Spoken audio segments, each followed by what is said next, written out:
¿Es cierto que después de la muerte vemos la película de nuestra vida futura? Segunda parte.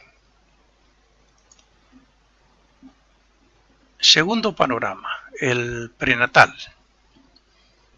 La segunda película o segundo panorama relacionado con la futura vida lo visualizamos ya en el mundo físico. Mejor dicho, en las regiones etéricas, que es donde se encuentran los ángeles del destino, que se encargan de la construcción y de la ubicación del cuerpo etérico o futuro cuerpo etérico en la matriz de la madre. Este vehículo etérico está construido por las fuerzas de la naturaleza. O sea, vamos a definir esto como nosotros mismos, entre otros, porque también intervienen unos espíritus de la naturaleza que son guiados por los propios ángeles. Y esto está basado, como es lógico, dije en la primera grabación, está basado en el arquetipo que se forma en el mundo del pensamiento. Y nosotros trabajamos desde esos mundos invisibles ya sobre estos futuros cuerpos. También está construido por, como he dicho, por esos ciertos espíritus elementales de estas regiones que están dirigidas por los ángeles. Bueno, lo mismo que encontramos la película que nos llevamos después de la muerte grabada, está grabada en el éter reflector, se va grabando en el éter reflector durante la vida, luego pasa al átomo siguiente que está en el corazón y desde ahí nos lo llevamos. El éter reflector es el cuarto éter de los que conforman el cuerpo etérico, es el éter más elevado de los que le componen. Bien, pues también es en este éter donde los ángeles imprimen las escenas de la futura vida de acuerdo a lo que aceptamos en el anterior panorama del mundo del pensamiento. O sea, lo que aceptamos allí en el mundo del pensamiento como futura vida, o por lo menos las líneas generales, la cosa más importante de nuestra futura vida, pues eso lo imprimen los ángeles en este éter reflector. El único trabajo que hace aquí el ego, nosotros como egos, no hemos nacido todavía, pues es incorporar el fruto de todas las experiencias de sus anteriores cuerpos etéricos, o sea, donde se graba la película a lo largo de la vida, en ese éter reflector. Y también lo que hacemos es añadir una serie de posibilidades, o sea, causas originales, causas nuevas, que se convertirán en eso, en hechos nuevos que pueden cambiar nuestra vida, para que no sea nuestra vida todo efecto y causas y efectos de acuerdo con las pasadas. Esto es claro, a diferencia de todo lo demás que está relacionado con la ley de consecuencia. Si no hubiera algo nuevo, algo original, pues resulta que en esta vida responderíamos a los efectos de las causas de otras vidas. Entonces siempre hay nuevas posibilidades, creaciones o causas originales. De hecho, somos libres, como dije en la primera grabación, para decir sí o no, hacer el bien o hacer el mal. Y ahí entran muchas veces esas causas nuevas. La materia etérica con la que se formará el futuro cuerpo etérico y por tanto donde se imprime la película de la futura vida es atraída en calidad y cantidad por el átomo simiente de ese cuerpo de acuerdo a las necesidades del arquetipo que construimos en el mundo del pensamiento antes de descender para renacer de nuevo. Con esta materia etérica, la que le corresponde al ego según la vibración del arquetipo y su desarrollo espiritual, pues de acuerdo con esta materia etérica es con la que los ángeles construyen el cuerpo etérico que después colocan en la matriz de la madre como molde para que atraigan los átomos físicos que formarán el cuerpo físico. Una vez formado y colocado en la matriz de la madre el cuerpo etérico, el ego queda flotando alrededor de su futura madre alrededor de unos 20 días, para luego entrar y quedarse prisionero dentro del cuerpo físico que se formará. Ahí estará hasta que nazca. Es entonces cuando se produce ese primer contacto con el cuerpo etérico, cuando llega ese momento tan importante para el ego como es la visualización de su futura vida, donde se aprecia, entre otras cosas, el karma maduro o deudas del destino que hay que liquidar. Como el ego está velado por la materia de sus correspondientes cuerpos y no recuerda el compromiso que hizo en la región del pensamiento abstracto respecto a su futura vida, cuando dijo que sí y eligió una de esas programaciones, entre comillas, ¿no? Entonces, como su conciencia no es la misma, no entiende que todo esté programado así por su propio bien y para que progrese más. Entonces, ante esa visión de la película en el momento de entrar en la matriz de la madre, puede quedar tan aterrorizado, si el karma es muy duro, que intente huir, evitando así que se hagan correctamente las conexiones entre los diferentes cuerpos. Digamos que esas incorrectas conexiones pueden hacer que la persona nazca idiota o con alguna tara mental, pero no siempre es por ese motivo, puede ser diferentes las causas. Las malas relaciones y discusiones en un matrimonio donde el ego va a renacer también puede producir este hecho, el hecho de que el ego no quiera entrar y se produzca esas malas conexiones entre los diferentes futuros cuerpos. Lo cierto es que el ego puede torcer las conexiones, pero no cortarlas. El hecho de que el ego dé un tirón del cuerpo etérico para evitar la entrada hace que ese cuerpo etérico no quede bien centrado en lo que será el cuerpo físico, produciéndose la idiotez por el hecho de que la cabeza etérica quede por encima de la física. Las conexiones se han de efectuar entre el cuerpo etérico y los centros de los sentidos en el cerebro del feto que se está formando, o sea, los centros sensoriales, físicos y etéricos.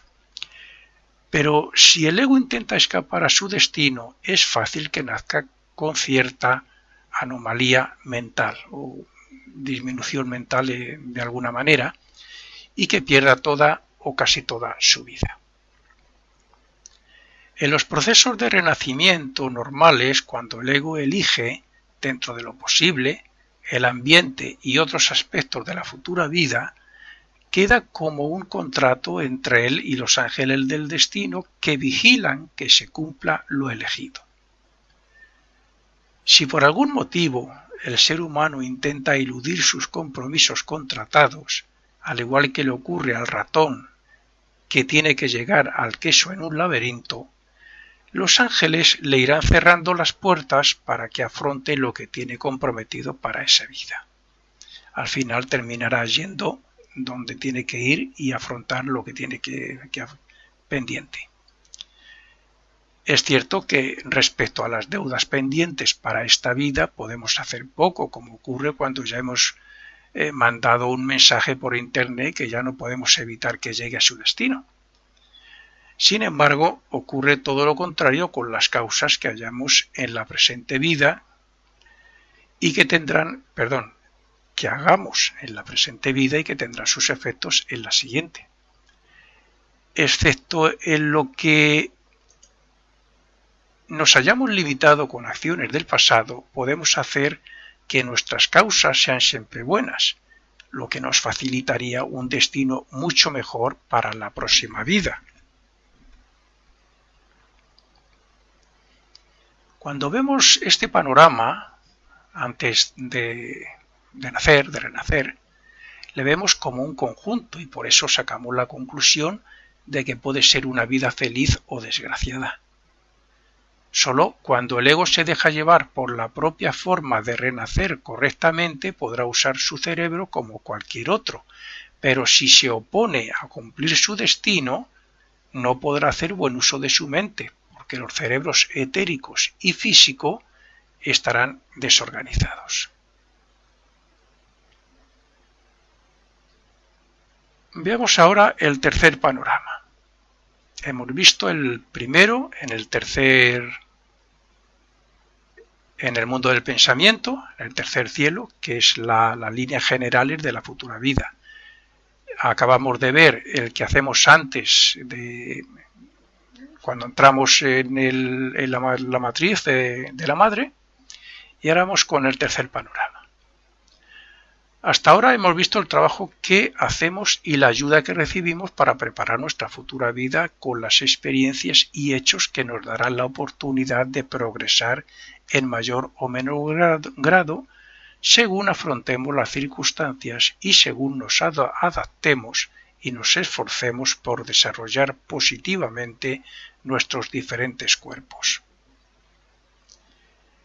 Intentando no profundizar mucho en detalles para no confundir al lector o al oyente en este caso, ahora vamos a analizar cómo y por qué se presenta la película de nuestra vida pasada para que podamos extraer después todo el beneficio de las experiencias. El famoso cordón plateado que une los cuerpos de deseos y mental con el vital y el físico termina y está conectado al átomo simiente del cuerpo físico situado en el ápice del corazón. Cuando llega el momento de la muerte, esta conexión se rompe en el corazón y el átomo, que es el poder adquirido en renacimientos pasados y en la vida que acaba de terminar, entonces el átomo sale del cuerpo físico junto a los vehículos superiores, o sea, al cuerpo de deseos y a la mente, y el cordón también, claro. Salen por el nervio neumogástrico a través de los ventrículos y por la parte posterior del cráneo. Este proceso puede ser sentido en mayor o menor grado según sea la muerte. Una persona que está en cama sin sufrimiento alguno puede dormirse y no despertar más. Tampoco se enteran mucho de la transición los devotos y personas que tienen fe y que no tienen miedo a la muerte, o las que se congelan y mueren. Pero no ocurre lo mismo con los que son jóvenes, los que tienen apego a la vida material y a los placeres, o los que mueren violentamente. La ruptura del cordón, de ese cordón plateado, en el corazón, y la salida del átomo simiente del corazón, del cordón y de los cuerpos superiores del cuerpo físico, todo eso es lo que marca el momento de la muerte física y médica, pero no la muerte real, que es la que se produce después de ver el panorama de la vida pasada. Quiero decir que la muerte física se produce cuando el corazón deja de latir. Pero en ese momento es cuando el átomo simiente sale, digamos, el ego sale con su cuerpo de deseos, su mente, el átomo simiente, y se queda flotando sobre el cuerpo físico generalmente hasta recopilar toda la película de su vida pasada.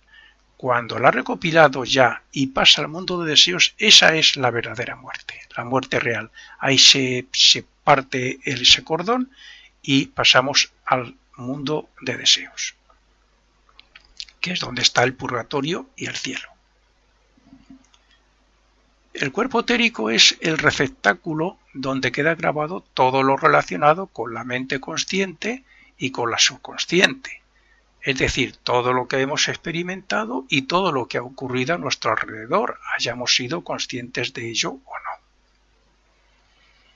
Es gracias a los éteres superiores de este cuerpo que se encuentran en el átomo simiente como podemos llevarnos la película de nuestra vida pasada para luego grabarla en el cuerpo de deseos, y hasta que no se ha visualizado dicha película, como he dicho, no se rompe el cordón plateado para separar los cuerpos físico y etérico, separarlos del cuerpo de deseos, el cuerpo emocional, y de la mente, que es lo que produce la verdadera muerte. Esa visualización es importante y delicada. Importante porque cuanto más concentrados estemos en lo que estamos viendo, más y mejor provecho extraeremos de las experiencias cuando estemos en el mundo de deseos. Y delicado porque todo el daño que se le haga al cuerpo físico en ese tiempo lo sentiremos y hará que dejemos de estar absortos o concentrados en el panorama de esa película. Y eso afectará a que no nos la llevamos totalmente grabadas o perfectamente visualizada. Por consiguiente, es necesario tomar todas las medidas posibles según lo permitan las legislaciones de los países.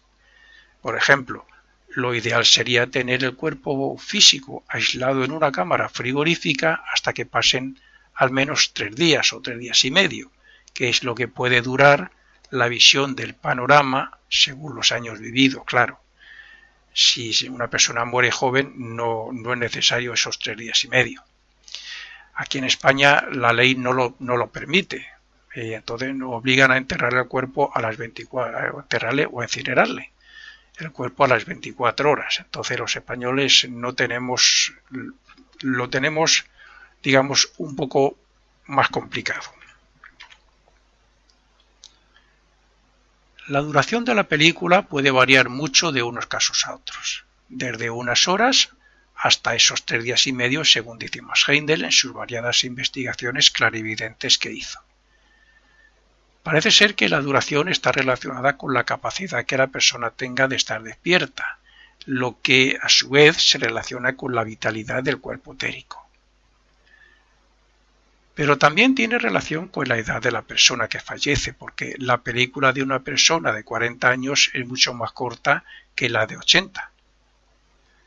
Aún así, también se puede tener en cuenta el hecho de que la vida haya sido muy activa y accidentada o no, y que en el cuerpo etérico tenga mucha o poca vitalidad. Así, la persona activa física y mentalmente y que ha vivido muchas experiencias consciente y voluntariamente, necesitará más tiempo que otros que hayan hecho lo contrario. Cuando se visualiza la película como un espectador, la persona está tranquila y concentrada casi como en una especie de sueño. Por eso es importante que no se toque el cuerpo y, si es posible, que nadie llore ni forme escándalos a su alrededor para que no se distraiga. Esto es importante. Es como cuando vamos al cine. Si estamos pendientes de la película, nos enteraremos perfectamente de la trama y de todo lo que ocurre. Si nos están hablando o estamos pendientes de unas personas que hay al lado nuestro, de lo que están haciendo, lo que están hablando, perderemos el hilo de la película. Y si nos preguntan diremos, ay, pues no me he dado cuenta, no lo sé, no lo recuerdo. Entonces es importante que desde el momento en que la persona muere, se le aísle dentro de lo posible, no se le toque, no se llore cerca de él, no se armen escándalos cerca de él, para que no despierte, por decirlo así, de ese entre sueños, de ese estado de conciencia así entre sueños, que se produce por medio de la concentración. El ego está concentrado en visualizar y grabar esa película, por lo tanto es importante. Y si se tiene, como he dicho, la legislación del país lo permite, se puede tener hasta 3 días o 3 días y medio el cuerpo en frío y luego ya incinerarle tranquilamente porque ya no hay ningún peligro. Si se incinera antes de esos 3 días y medio, no me refiero a enterrarle, que por higiene no es lo más recomendado, pero bueno, siempre es mejor que la incineración obligada, como aquí en España, a las 24 horas, porque cabe la posibilidad, vamos, casi con seguridad, que la película se destruya, y entonces sería algo así como perder casi la vida entera.